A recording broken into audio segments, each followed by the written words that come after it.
मैं तो short notes बनाकर जो भी इम्पोर्टेंट मेरे को लगता था मैं बिल्कुल पेस्ट कर लेता था, उसे अपनी दीवार पे लगा लेता था और उसको बार बार रिवाइज़ करता था। तो बस याद करने की कि आप कुछ ट्रिक्स बना सकते हो और रिवीजन आप ज़्यादा से ज़्यादा कर सकते हो। जो हाँ, मैं जॉब में हूँ। किस जॉब पे? मैं एज अ कंपनी सेक्रेटरी।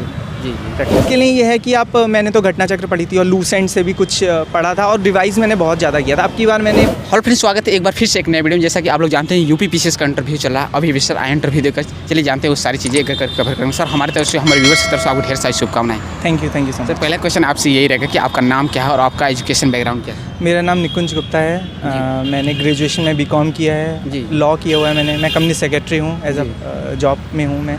जी। और मैंने एम इकोनॉमिक्स किया हुआ है। करंट में सर कोई जॉब कर रहे हैं आप? हाँ, मैं जॉब में हूँ। किस जॉब पे? मैं एज अ कंपनी सेक्रेटरी जी प्रैक्टिस। सर कब से तैयारी कर रहे हैं यूपी पीसीएस की अगर बात करें?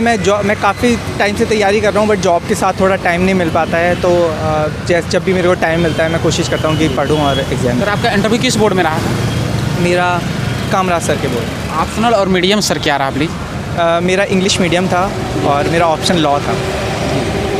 सर थोड़ा जानेंगे ऐसे भी कोई क्वेश्चन जो आपसे पूछा गया सिचुएशनल बेस्ड, जो आपको सिचुएशन एसडीएम बनाकर? मेरा जो सिचुएशनल बेस्ड क्वेश्चन था एक, वो मेरा कंपनी सेक्रेटरी से ही रिलेटेड था कि अगर कोई स्पेशल पर्पस व्हीकल बना दी जाए और आपको एक पीपीपी मॉडल के तहत आपको कुछ जो फूड प्रोसेसिंग इंडस्ट्रीज़ है उसको इस्टेब्लिश करना है, तो आप एज अ सीएस क्या क्या इनिशिएटिव लेंगे और एडमिनिस्ट्रेशन के लेवल पे आप क्या करेंगे। और सर कोई से क्वेश्चन जैसे भारत सरकार की बजट आई है और जैसे तुर्की में भूकंप आया था, वहाँ पे इंडियन गवर्नमेंट बहुत ज़्यादा हेल्प कर रही है, कोई क्वेश्चन जो करंट से इंटरनेशनल रिलेशन से? नहीं, मेरा करंट से रिलेशन कुछ करंट और इंटरनेशनल रिलेशन से कोई क्वेश्चंस नहीं पूछे थे। बेसिकली मेरा जो इंटरव्यू था वो मेरे बैकग्राउंड से रिलेटेड थोड़ा घूमता रहा और मेरे से कुछ वुमेंस रिजर्वेशन जो 50% रिजर्वेशन है कि वो सही है नहीं है और किस लेवल पे आप देखना चाहोगे उसको। जी। तो वो सब चीज़ें पूछी। और कोई सोशल इशू से और कोई वुमेन? नहीं, मेरे से कोई वुमेन एम्पावरमेंट ये इसी के अंदर ही कवर हो गया। मैंने इसके पूरा और आर्म फोर्सेस में वुमेन का जो रोल है तो आप उसको कैसे देखते हैं और क्या सही है, कितना सही है। सर आपकी जो पोस्ट है उस किसके थ्रू आपने वहाँ पे पहुँचे जो आप करंट में जॉब कर रहे हैं? क्या जो आप जॉब कर रहे हैं किसके थ्रू, कहाँ से, कैसे पहुँचे? मैं तो कंपनी सेक्रेटरी हूँ। जी। तो इसका एग्जाम एसएससी के तो थ्रू या सीएस नहीं, सीएस जो कंपनी सेक्रेटरी एग्ज़ाम होता है एक्चुअली ओपन बॉडी होती है। आप इसका एग्ज़ाम पार्लियामेंट्री बॉडी है कंपनी सेक्रेटरी, तो आपको उसके एग्ज़ाम्स क्वालिफाई करने होते हैं। तो उसमें आपको company laws, labour law, security laws, taxation, ये सब करना होता है, पढ़ना होता है और उस बेसिस पे फिर आप। जी। सर ये आपका पीसीएस में कौन सा अटैम्प्ट था? ये मेरा 4th अटैम्प्ट था। कहाँ था? 4th इंटरव्यू भी था?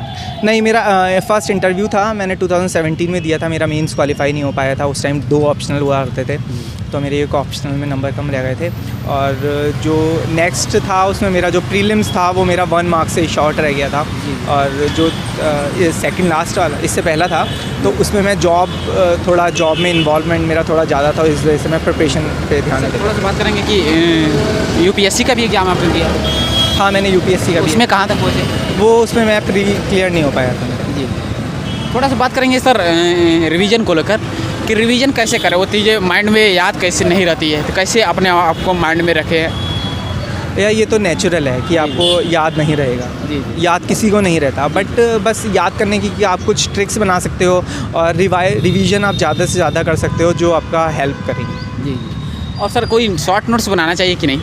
हाँ, मैंने तो शॉर्ट नोट्स बनाए थे। मैं तो शॉर्ट नोट्स बनाकर जो भी इम्पोर्टेंट मेरे को लगता था मैं बिल्कुल पेस्ट कर लेता था, उसे अपनी दीवार पे लगा लेता था और उसको बार बार रिवाइज़ करता था। और कुछ क्वेश्चंस ऐसे थे जो मेरे 2-3 क्वेश्चंस जो मैंने अपने पेज दीवार पे पेस्ट किया हुआ था, वहाँ से ही डायरेक्ट क्वेश्चन आ गए थे। साइंस एनवायरनमेंट के लिए सर कई ज़्यादा कमेंट्स करते हैं लोग कि साइंस और टेक एनवायरनमेंट के लिए कंटेंट कहाँ से कलेक्ट करें, या फिर कोई बुक आती है? साइंस यार पढ़ने में सभी को दिक्कत आती है, जो नॉन साइंस का स्टूडेंट है। इवन साइंस वाले जो स्टूडेंट होते हैं उनका भी अगर जो कोर एरिया होता है, फैक्ट्स वगैरह होते हैं, तो वो उनको भी याद नहीं रहते हैं। तो कैसे सर कलेक्ट करें? हाँ, तो इसके लिए ये है कि मैंने तो घटना चक्र पढ़ी थी और लूसेंट से भी कुछ पढ़ा था और रिवाइज़ मैंने बहुत ज़्यादा किया था। अब की बार मैंने बस एक थोड़ा डिफरेंट चीज़ ये की, मैंने रिवीजन की तरफ ज़्यादा दिया।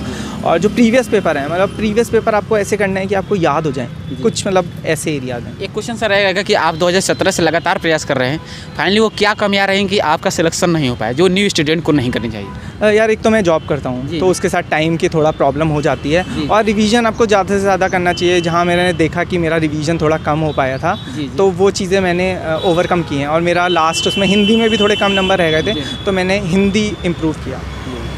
सर जो न्यू स्टूडेंट है उन्हें कोई मोटिवेशन के तौर पर कुछ बोलना चाहते हैं, इंस्पिरेशन लाइनें एज ए पोएम, पोएट्री, कुछ भी? यार मेरे को ऐसे पोएम्स तो याद नहीं है, बट बस यही बोलना चाहूँगा कि आप अपने ऊपर ट्रस्ट रखो और रिवीजन करते रहो। अगर life is not just a academic exam, life बहुत बड़ी है और अभी बहुत सारे एग्ज़ाम्स हैं जो आउट ऑफ द सिलेबस हैं लाइफ के भी, तो उन सबको ओवरकम करने के लिए ये आपको एक मतलब ये एक जर्नी है जहाँ पे आपको हर एक लेवल पे आप बहुत नीचे भी जाएंगे और बहुत ऊपर भी जाएंगे, तो आपको सब कुछ अपने आप को बैलेंस रखना है।